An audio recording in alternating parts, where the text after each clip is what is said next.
Japon, c'est un collectif de 26 vidéastes qui ont comme passion le Japon et qui sont retrouvés ensemble parce que chacun de son côté, les vidéastes faisaient des vidéos de qualité mais qui n'étaient pas forcément reconnues à leur juste valeur, et on s'est dit que si on se mettait ensemble, on aurait une plus grande visibilité, ce qui a fonctionné puisque aujourd'hui on a la fierté d'être ici à Japan Expo, invité par les organisateurs, alors que chacune des chaînes n'aurait pas pu espérer ça. Alors sur le stand de Vue du Japon, on va retrouver un Hall of Fame qui est juste là, où on a chaque fiche de la quasi-totalité. Il en manque peut-être une ou deux chaînes du collectif. On a des chaînes qui sont extrêmement variées, des chaînes qui proposent des recettes de cuisine japonaise, des chaînes qui parlent de l'histoire du saké. Je regarde un petit peu le mur pour me rappeler un petit peu, qui me permet de faire un pense-bête. On a Maître Jean-Jacques qui fait de l'histoire, on a Mission Japon. Une partie de Mission Japon, c'est moi, où on voyage et où on propose de retrouver le Japon en ce moment à travers un voyage en France également. Le Japon plus près de chez vous, c'est le Tour de France du Japon. On retrouve des chaînes de personnes qui sont au Japon, qui sont en France, des franco-japonais.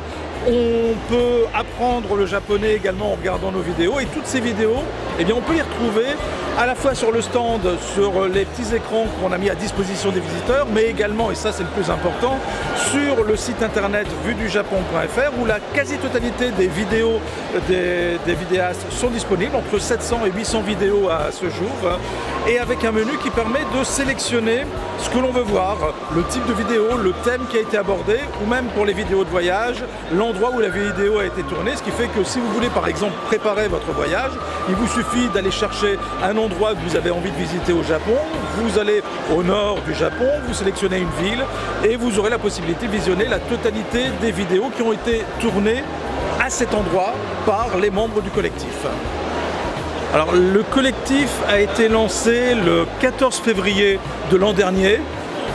On aime le Japon, donc automatiquement il y a un petit symbole par rapport à ça.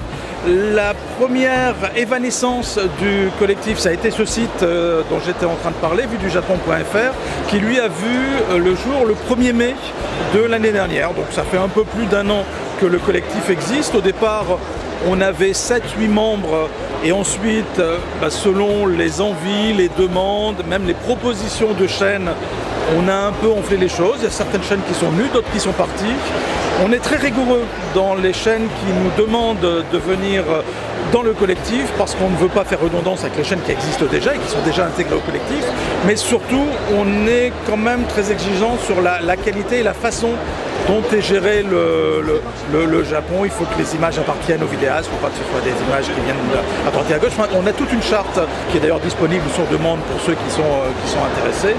Ce qui fait que vraisemblablement le collectif restera à peu près sur cette forme actuelle, avec des chaînes qui partiront, d'autres qui reviendront. Pas de limite d'abonnés ou de vues, parce que justement le but du jeu c'est de faire fi de tout ça et de ne regarder que la qualité. Et si vous avez une chaîne YouTube et que vous souhaitez rejoindre le collectif, vous pouvez utiliser le formulaire contact sur le site internet, vous nous contactez, on regarde un petit peu ce que vous faites, on aura une réponse positive, négative. Si elle est négative, on vous expliquera pourquoi, et en tout cas vous serez le bienvenu dans le collectif Vue du Japon.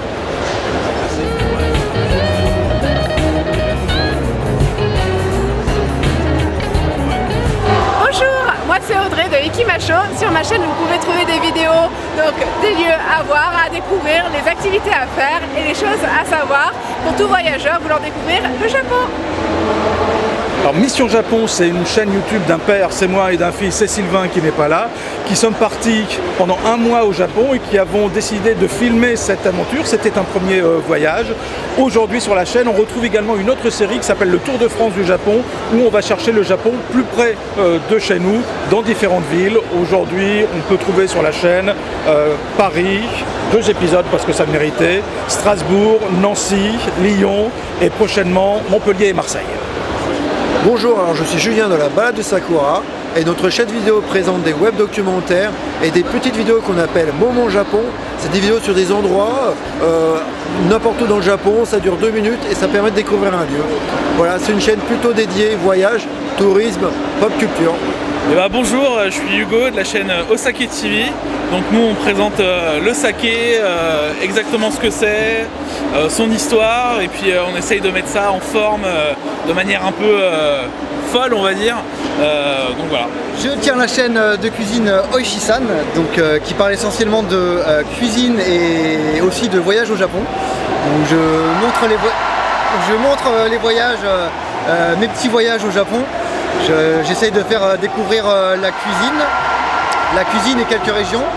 Et après sur ma chaîne, c'est clairement cuisine. Hein. On parle essentiellement de cuisine. Je te montre comment cuisiner des plats japonais qui sortent un petit peu du lot. On va pas parler genre sushi et maki, ça j'en fais pas. Donc on va essentiellement discuter des plats un petit peu plus typiques, traditionnels, style gyoza, okonomiyaki, takoyaki.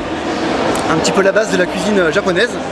Et j'essaye d'y mettre un petit peu d'humour pour que ce soit moins chiant à regarder et que tu prennes un peu plus de kiff à faire une recette chez toi. Alors salut, moi c'est Manu de Nihon Bazar. Ma chaîne présente le Japon de façon assez générale. En fait, je parle autant de cuisine que de culture populaire, que de culture traditionnelle. J'essaye de décrypter un peu ce qu'il y a derrière les animes ou derrière des objets du quotidien au Japon.